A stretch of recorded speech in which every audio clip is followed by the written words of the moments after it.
My name is Hannah. I am 32 years old, and I live in Denver, Colorado. This is not just a story.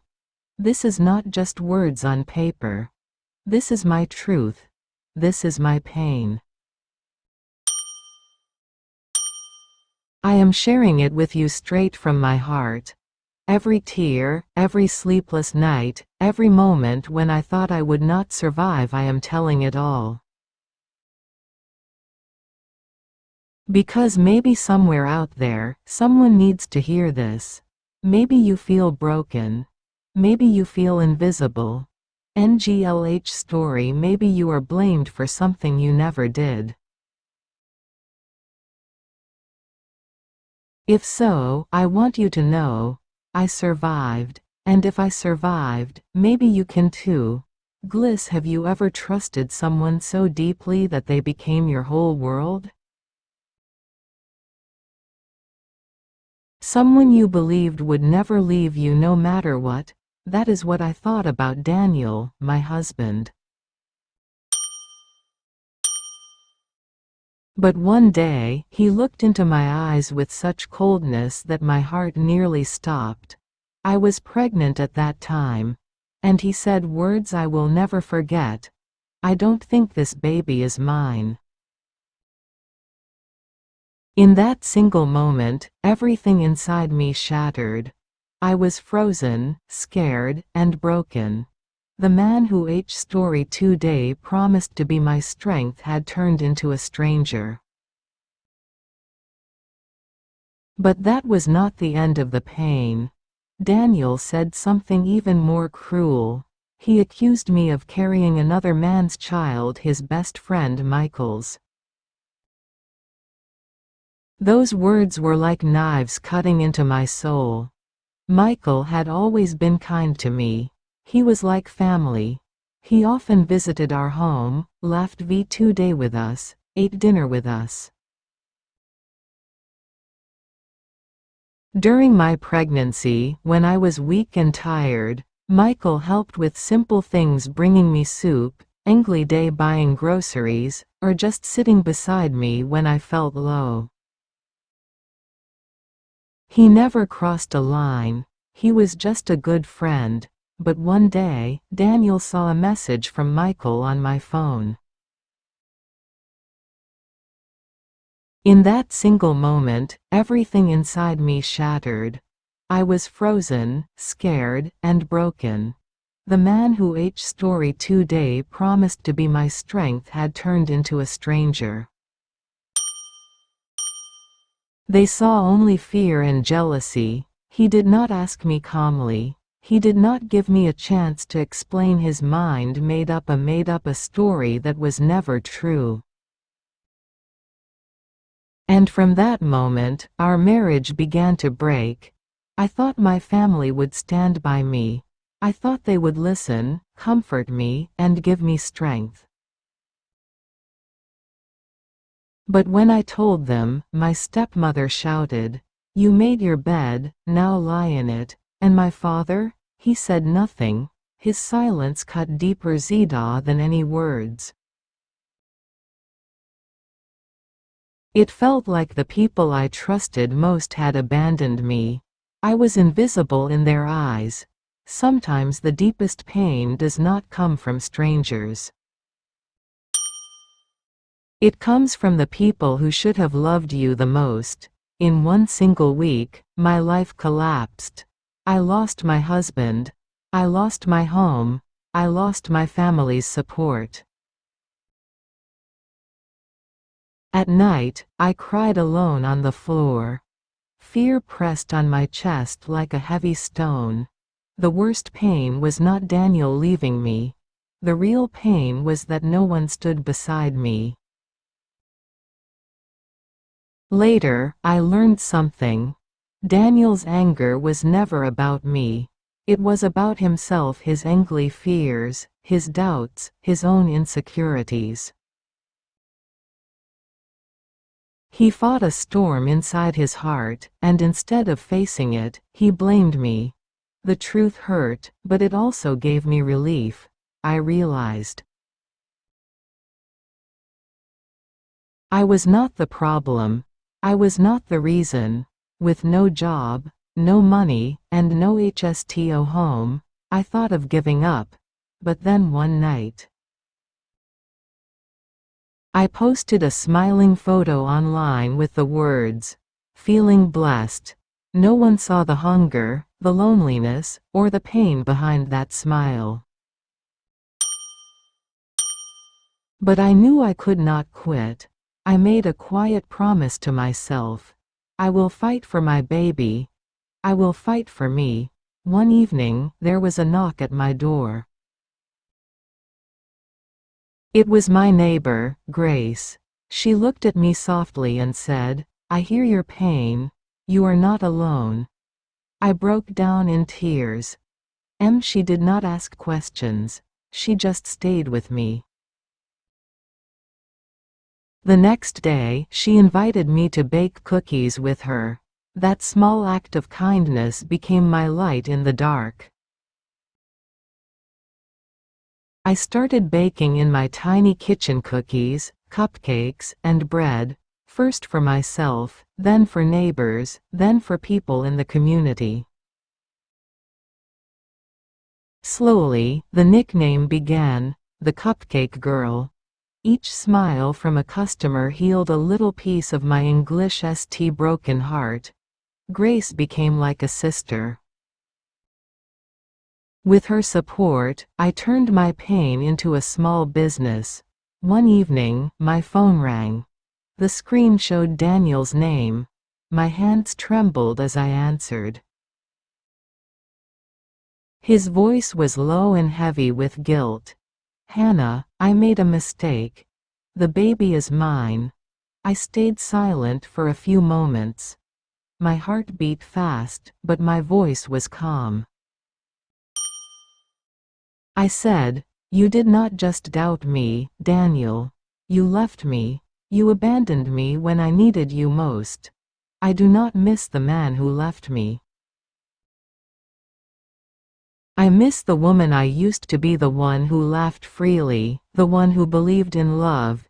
You broke her, and then I hung up."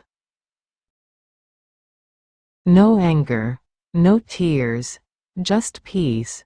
Because Daniel was now only a chapter in my past. Soon after, my baby girl was born. When I held her for the first time, every pain, every fear, every dark night disappeared. She was small, perfect, and her little fingers wrapped around mine. In her eyes, I saw hope. I saw a new life. Her cry was the sound of a fresh start. With her, my world became brighter. I worked hard, I baked, I smiled again. Life was still difficult, but it was filled with real hope. Through all this pain, I learned something important. The hardest battle is not against others, it is against the fears inside us. Sometimes the people you love will not stand beside you, but that does not mean you are weak. Kindness can come from unexpected places. Hope can shine even in the darkest nights, and most of all, you are stronger than the pain you feel. If my story touched your heart, please remember, never stop believing in yourself. Your darkest night can still lead to the brightest morning. My name is Emma, and I am 28 years old. I work in a small bookstore in a quiet town near the sea. Every morning, I wake up early, make tea, and open the shop at 9 a.m. When there are no customers, I like to read books. I live alone in a small apartment above the bookstore. My family lives in another city. I do not see them often, but I call my mother on weekends. My life is simple. I do not have many friends, and I am not close to anyone. But I don't mind. Books are my friends, and I feel safe in my own little world. But when I reached the alley, he was gone. It was late October. The air was cold, and dark clouds covered the sky. The sound of rain hit the windows as I sat behind the counter, reading a book. There were no customers. It was a slow day. Then, I looked outside and saw a man standing across the street. He just stood there, looking at the bookstore, looking at me. A strange feeling came over me. I didn't know this man. I stared at him for a moment, but when a car passed in front of the shop. That night, I couldn't sleep. I kept thinking about him. Who was he? I opened the bookstore at the usual time and made tea. At 3 p.m., I looked outside. The same man, in the same black coat, standing in the same place. I felt my chest tighten. I wanted to go outside and ask him, "Who are you?" And then, just like the day before, he disappeared. Every afternoon, when the rain came, the man appeared. He never spoke. He never moved. He only watched. I stepped out of the shop, but as soon as I moved, he turned and walked away. I walked faster, but he walked faster. Tool walked faster, but he walked faster too. He turned into a small alley. I hurried after him. But when I reached the alley, he was gone. I stood there, my heart pounding. There were no doors, no open windows. No way he could have disappeared so quickly. I was standing near the sea. It was raining, and the wind was cold. The man in the black coat stood in front of me. He smiled and whispered my name. His voice was deep, soft, and full of love. Then, I woke up. My hands were shaking. My heart was racing. I sat up in bed, trying to calm myself. How does he know my name? The next morning, I went to the bookstore, but I couldn't focus. I dropped books, forgot to count change for customers, and made my tea too strong. In the afternoon, I looked out the window, but for the first time in days, he wasn't there. I should have felt relieved, but instead, I felt something strange. A week passed. No rain, no man. Then, on Sunday night, the rain returned. I sat by my window, watching the street lights reflect on the wet pavement. The town was quiet. Standing under the streetlight, looking up at me. Without thinking, I grabbed my coat and ran outside. The cold rain touched my face, but I didn't care. My breath was fast. My hands felt cold. I walked toward him. He didn't move. When I reached him, he looked into my eyes and smiled softly. His voice made my heart stop. It was the same voice from my dream.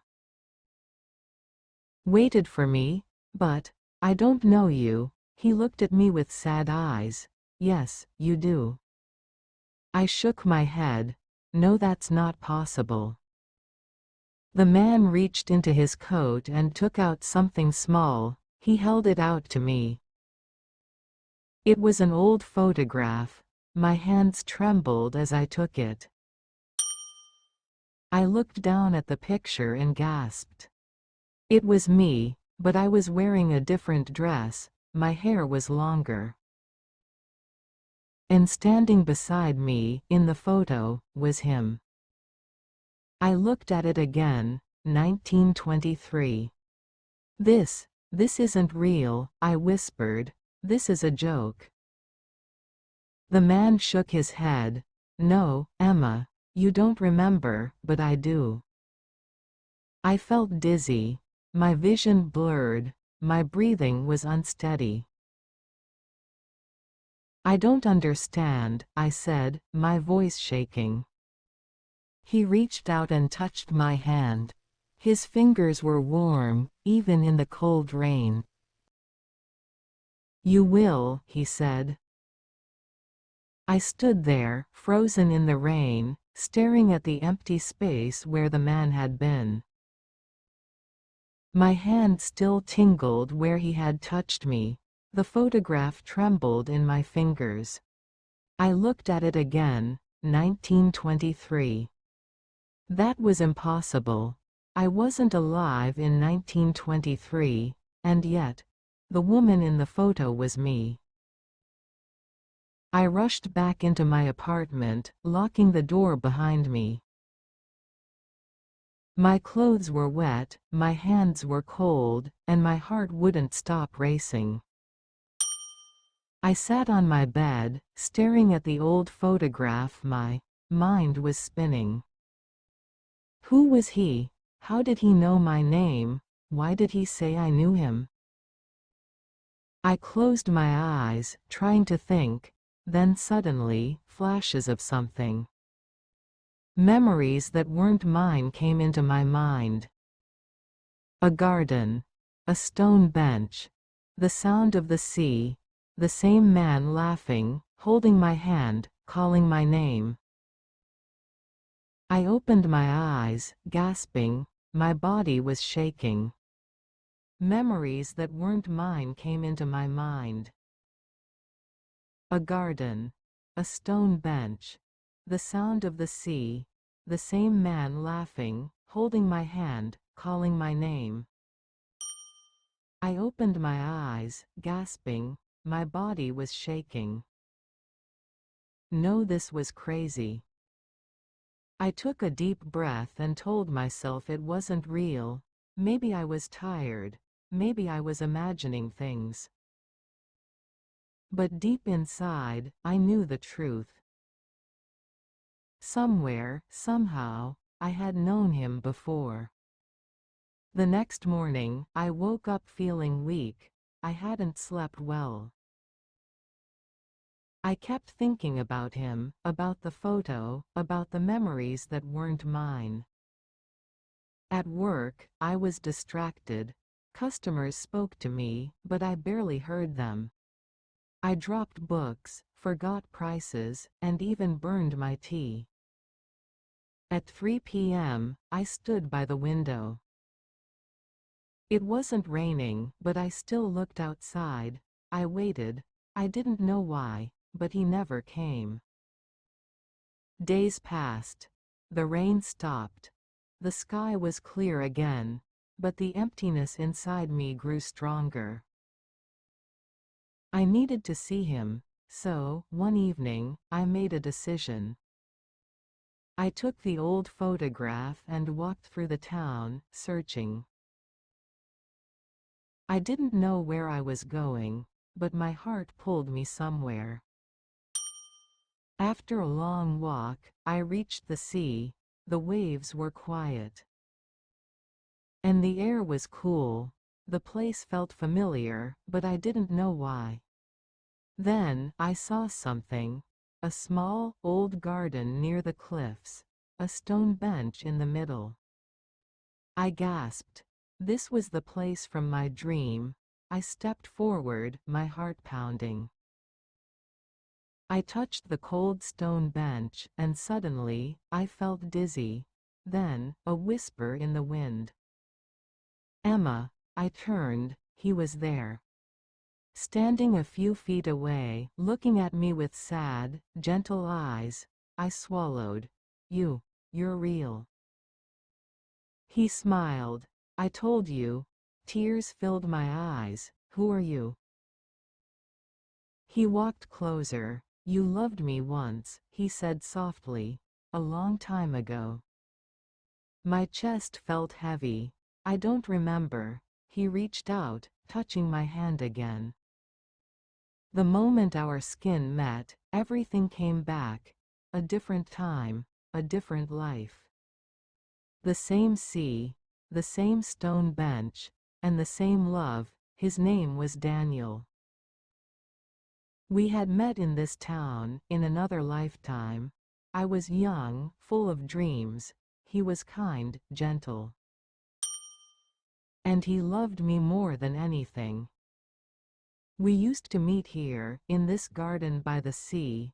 We sat on this bench, reading poetry, laughing, talking about the future. He had promised to marry me, but fate was cruel. There was a storm one night, a terrible accident. Daniel never came back, and I spent my days waiting. I never loved again. I grew old alone, holding on to memories, wishing for another chance, wishing to find him again. Tears rolled down my face. "It's you," I whispered. He nodded. "It's me." I covered my mouth, shaking. "I waited for you.